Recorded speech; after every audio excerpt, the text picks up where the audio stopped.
Assalamualaikum warahmatullahi wabarakatuh. Perkenalkan, kami dari kelompok 7. Saya yang bernama Alvan Aziz, NIM 2017-311.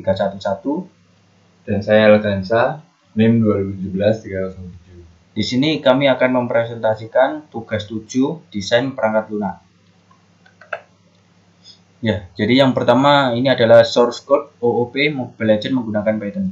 Jadi ini saya mengambil dari tugas praktikum pemrograman fungsional, disuruh untuk membuat aplikasi Mobile Legends menggunakan Python. Ya, di sini adalah source code-nya. Kemudian yang kedua, ini adalah kelas diagram source code OOP-nya. Terdapat kelas hero, kelas spell, kemudian kelas item, kemudian ada kelas game juga. Di dalam kelas hero terdapat name bertipe string, role bertipe string, damage bertipe integer, kemudian gold juga integer, kemudian spell string. Kemudian di kelas spell terdapat nama bertipe string, kemudian ada damage yang bertipe string juga. Kemudian selanjutnya ada kelas item yang terdapat ada name nama bertipe string, kemudian damage juga bertipe string, kemudian price bertipe integer. Kemudian kelas game terdapat hero yang bertipe string, sihir bertipe string, kemudian serangan juga bertipe integer, mantra juga bertipe integer. Ya, untuk penjelasannya dari source code kelas tersebut. Yang kemudian, yang pertama, kelas hero mewakili karakter pahlawan dalam permainan. Kelas ini memiliki atribut seperti nama pahlawan, kemudian role adalah peran pahlawan, kemudian damage, kerusakan yang dihasilkan oleh pahlawan tersebut, dan gold, emas yang dimiliki oleh pahlawan. Kelas ini juga memiliki atribut spell yang dapat diatur menjadi objek spell. Kelas hero memiliki metode seperti buy item untuk membeli item dan meningkatkan kerusakan serta mengurangi emas, dan show info untuk menampilkan informasi pahlawan. Kemudian yang kedua, kelas itemnya mewakili item yang dapat dibeli oleh seorang pahlawan. Kelas ini memiliki atribut seperti nama item, kemudian damage adalah kerusakan yang diberikan oleh item, dan kemudian harga price. Yang ketiga, kelas spell memiliki mantra yang dapat digunakan oleh seorang pahlawan. Kelas ini memiliki atribut seperti name, nama mantra, dan damage, kerusakan mantra. Kemudian yang keempat, kelas game mewakili permainan itu sendiri. Kelas ini memiliki atribut seperti heroes, sebuah daftar objek hero, kemudian sihir, sebuah daftar objek item pahlawan penyihir, kemudian serangan, sebuah daftar objek item yang pahlawan bukan penyihir, dan mantra, sebuah daftar objek spell. Kelas ini juga memiliki metode seperti print heroes untuk menampilkan daftar pahlawan, choose heroes untuk memilih pahlawan yang akan dimainkan, kemudian pilih mantra untuk memilih mantra untuk seorang pahlawan, dan beli item untuk membeli item untuk seorang pahlawan tersebut. Kemudian penjelasan konsep, atribut, dan properti. Yang pertama, kelas hero atributnya nama, name, terdapat name, nama pahlawan, kemudian role, peran dari pahlawan, kemudian damage, jumlah kerusakan yang dapat diberikan, kemudian gold, jumlah emas yang dimiliki oleh pahlawan, kemudian spell, mantra atau sihir yang dimiliki oleh pahlawan. Untuk propertinya tidak ada properti dalam kelas hero-nya. Kemudian kelas item, atributnya nama dari itemnya itu, kemudian damage, jumlah kerusakan yang dapat diberikan oleh item, price, harga dari item tersebut. Untuk properti tidak ada dalam kelas item. Kemudian untuk kelas spellnya, pertama atributnya nama dari mantranya, kemudian damage, jumlah kerusakan yang dapat diberikan oleh mantra atau sihir tersebut. Untuk properti juga tidak ada dalam kelas spell. Kemudian kelas game, atributnya heroes, daftar pahlawan yang tersedia dalam permainan. Kemudian sihir, dapat item sihir yang dapat dibeli oleh pahlawan dengan peran mage.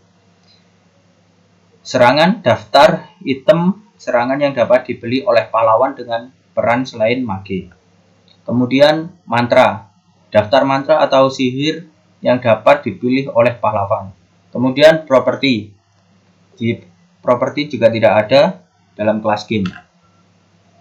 Kelas multiples. Kelas hero mewakili pahlawan dalam mewakili dengan atribut seperti mana, peran, kerusakan, dan emas.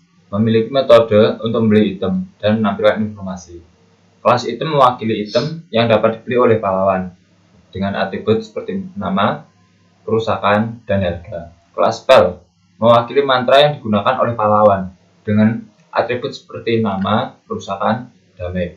Kelas game mewakili permainan itu sendiri dengan atribut seperti pahlawan, mantra untuk sihir, mantra untuk serangan, dan mantra. Memiliki metode untuk mencetak daftar pahlawan, memilih pahlawan untuk dimainkan, memilih mantra yang akan digunakan untuk beli item. Untuk association yang kelas direction adalah kelas hero memiliki arah untuk membeli item dan menampilkan informasi. Kedua, kelas item memiliki arahan untuk mengatur atribut seperti nama, kerusakan, dan harga. Kelas spell memiliki arahan untuk mengatur atribut seperti nama dan damage. Keempat, kelas game memiliki arahan untuk mencetak daftar pahlawan, memilih pahlawan, memilih mantra, dan beli item. Untuk penjelasan yang operation dan method, pertama ada kelas hero, operasi, integer, save, name, role, damage, gold. Construction yang menginisialisasi objek hero dengan atribut-atribut seperti nama, peran, kerusakan, damage, dan emas.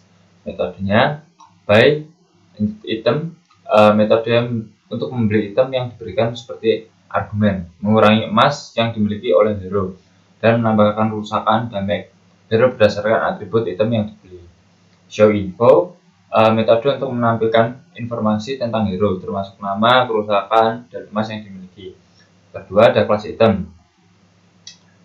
Untuk operasinya ada self, name, damage, dan price yang menginisialisasi objek item dengan atribut-atribut seperti nama, kerusakan, damage, dan harga.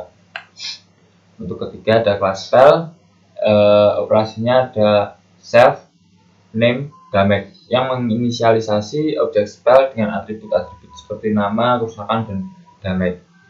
Di keempat ada kelas game. Untuk operasinya sendiri ada self, heroes, sihir, serangan, dan mantra yang menginisialisasi objek dengan atribut-atribut seperti daftar pahlawan, heroes, daftar mantra sihir, daftar mantra serangan, dan daftar secara umum. Metode print heroes, metode untuk mencetak daftar pahlawan yang ada dalam permainan. Choose heroes untuk metode memilih hero. Pilih mantra, metode untuk memilih mantra yang akan digunakan oleh hero. Beli item, metode yang untuk digunakan untuk membeli item. Oke. Kemudian konsep generalization. Pertama, kelas hero representasi dari karakter pemain dalam game, memiliki atribut seperti nama, peran atau role, jumlah kerusakan atau damage, dan jumlah emas atau gold.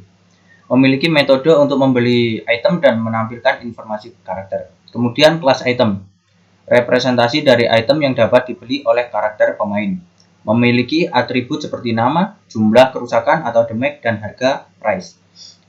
Kelas spell, representasi dari mantra atau sihir yang dapat dipakai oleh karakter pemain, memiliki atribut seperti nama dan jumlah kerusakan atau damage. Kemudian kelas game, terdapat representasi dari permainan itu sendiri, memiliki atribut seperti daftar karakter pemain atau heroes, daftar mantra atau sihir, daftar item serangan, dan daftar mantra atau mantra. Memiliki metode untuk menampilkan daftar karakter pemain, memilih karakter pemain, memilih mantra untuk karakter pemain, dan membeli item untuk karakter pemain. Sekian presentasi dari kelompok 7. Terima kasih. Wassalamualaikum warahmatullahi wabarakatuh.